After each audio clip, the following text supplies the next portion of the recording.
Salut! Dans cette vidéo, nous allons faire un tour des logiciels et de la stack technique de mon agence web Ingenius. Tu te demandes peut-être pourquoi est-ce si important de faire une vidéo à ce sujet. Eh bien, avoir les bons outils, c'est comme avoir les bonnes pièces d'un puzzle. Ça nous permet de travailler de manière fluide, efficace et surtout de créer des projets incroyables pour nos clients. Comme tu le sais, chez Ingenius, nous sommes spécialisés dans la création de sites web exceptionnels avec WordPress et WooCommerce. Alors, prêt à découvrir les coulisses techniques de notre agence? C'est parti!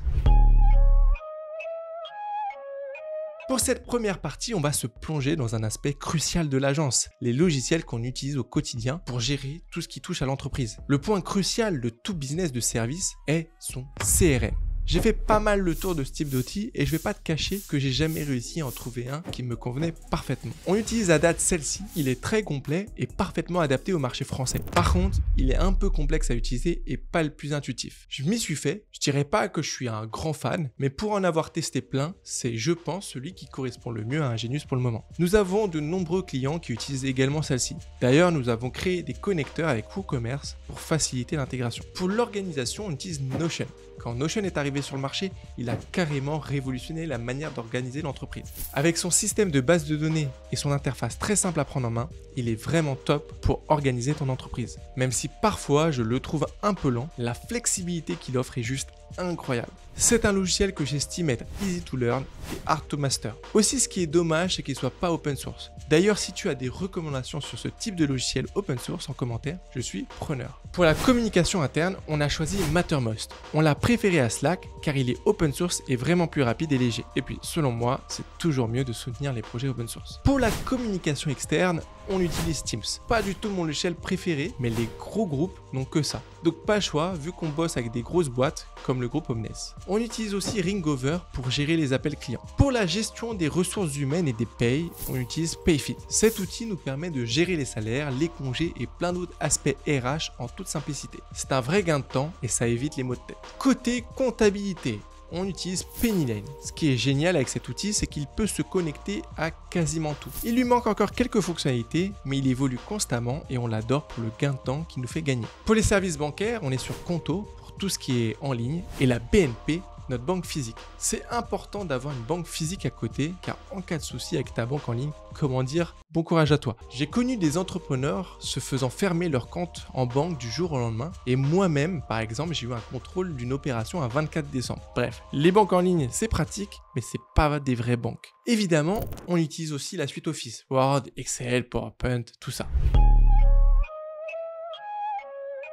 Dans cette deuxième partie, attaquons le vif du sujet. Quels sont les logiciels et technos que l'on utilise au quotidien pour délivrer nos projets? Je vais te présenter les outils par pôle car c'est de pôle en pôle que nos projets passent. On commence notre développement par un atelier de travail UX Design. Cela permet de bien cadrer les projets au niveau des maquettes. Pour réaliser ces maquettes, on utilise Figma. C'est très pratique pour collaborer en ligne et pour l'intégration ensuite. Pour tout ce qui est logo et autres créations graphiques comme les bannières ou les icônes, les web designers de l'agence utilisent bien sûr la suite Adobe. Pour ma part, je préfère utiliser les logiciels Affinity comme Affinity Photo et Designer qui sont beaucoup plus légers et rapides à utiliser. Quand les maquettes sont prêtes, on arrive au moment de l'intégration. Si tu suis mes vidéos, tu sais d'ailleurs qu'il existe 4 manières d'intégrer une maquette sur WordPress. L'intégration Builder, l'intégration Gutenberg FSE, l'intégration sur mesure et l'intégration Headless. En Builder, on va privilégier Elementor qui est le plus compatible avec les extensions. Malheureusement, ce n'est pas le plus performant. En Gutenberg FSE, on utilise bien sûr les technos CSS et React, en sur mesure le framework Tailwind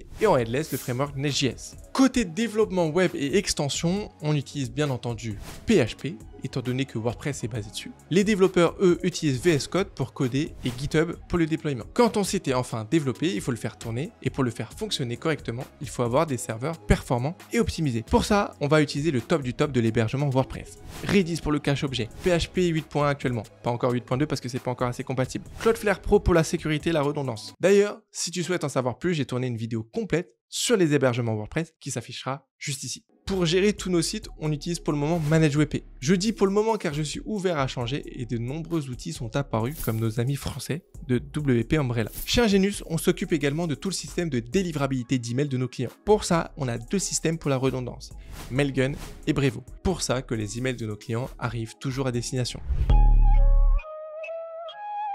Je ne vais pas te détailler dans cette vidéo toutes les extensions que l'on utilise pour WordPress et WooCommerce car cela mériterait une vidéo pour chaque. Je vais cependant te présenter les outils qu'on installe sur tous les projets clients. Pour lancer un site, on a bien entendu notre stack WordPress de prédilection. C'est en gros les extensions qui sont installées à chaque projet. On commence avec WP-Mail SMTP Pro pour s'assurer que les emails envoyés depuis le site arrivent bien à destination. La délivrabilité des emails, c'est super important. Pour la dynamisation du site, on utilise soit JetEngine, soit ACF. Ces outils nous permettent de personnaliser à fond les contenus. Ensuite, pour booster les performances des sites, on utilise WP Rocket. C'est un incontournable pour accélérer le temps de chargement des pages avec un système de cache performant. On complète ça avec Perfmatter, c'est une autre extension qui nous aide à optimiser encore plus les performances. Pour la compression des images, on fait confiance à Imagify. C'est essentiel pour que les images soient légères sans perdre en qualité. Côté sécurité, on ne lésine pas. On utilise Malcare Pro pour protéger les sites contre les attaques malveillantes. Enfin, pour le SEO, on utilise RankMath. C'est un super outil pour optimiser le référencement des sites sur les moteurs de recherche. Il est plus léger et plus complet que Yoast. On installe aussi le plugin Ingenious pour le support client. C'est super pratique et ça permet de répondre aux demandes rapidement. En gros, une bulle de chat apparaît sur le back-office de nos clients, leur permettant d'avoir les développeurs en quelques minutes sur leurs problématiques. D'ailleurs, si tu es intéressé qu'on prenne en charge ton WordPress, tu as le lien dans la bio. Bien sûr, chaque projet est unique et on adapte toujours en fonction des besoins. N'hésite pas à partager d'ailleurs tes outils préférés dans les commentaires. Avoir un beau site, c'est bien, mais avoir un site qui te ramène des clients, c'est beaucoup mieux. Pour ça que chez Ingenious, on n'est pas seulement une agence WordPress. On a le SEO dans notre ADN, car c'est indispensable d'avoir un site sur une bonne base pour être bien classé dans les moteurs de recherche. Je vais te présenter la stack SEO qu'on utilise pour s'assurer que chaque site qu'on crée soit non seulement beau, mais aussi performant. On commence avec Screaming Frog. C'est un outil qu'on utilise pour les migrations et les audits techniques. Il nous aide à identifier les éventuels problèmes qui pourraient entraver la performance SEO du site, essentiellement suite à une migration, pour éviter d'avoir des 404 et vérifier les comportements du crawl Google. Ensuite, on a Ahref. C'est un super outil pour l'analyse de backlinks et de mots-clés. Ça nous permet de comprendre ce qui fonctionne pour nos concurrents et de bâtir une stratégie solide. On utilise également SEMrush pour une analyse approfondie de la concurrence. C'est vraiment pratique pour se positionner et savoir où on en est. Pour l'optimisation sémantique, on se fie à Your Text Guru et SEO Quantum. Ces outils nous guident dans la création de contenu qui répondent aux attentes des moteurs de recherche tout en étant utiles et pertinents pour nos visiteurs. Évidemment, on utilise aussi la Google Search Console. C'est l'outil officiel de Google et nous donne des informations précieuses sur la performance de nos sites. Enfin, pour les statistiques, on utilise Google Analytics 4 et Matomo. Ces outils nous permettent de suivre le trafic, d'analyser le comportement des utilisateurs et d'ajuster nos stratégies en conséquence. Je préfère favoriser les logiciels open source, mais malheureusement, vu que l'on fait beaucoup de e-commerce, on se plug plus facilement avec Google Ads et donc privilégions GA4. Mais Matomo est un excellent logiciel et nous le recommandons aux entreprises voulant avoir un impact éthique dans l'utilisation des données. Voilà, tu as maintenant un aperçu complet des outils et des technos que nous utilisons chez Ingenious pour créer des sites web performants, esthétiques et optimisés pour le référencement. Notre stack technique évolue constamment car nous cherchons toujours à améliorer nos process et à adapter les meilleures pratiques de l'industrie. N'hésite pas à laisser en commentaire les outils que tu utilises dans ton quotidien ou si tu as des questions sur notre stack. C'était Tristan, on se retrouve dans 2 semaines pour une nouvelle vidéo. Allez, ciao!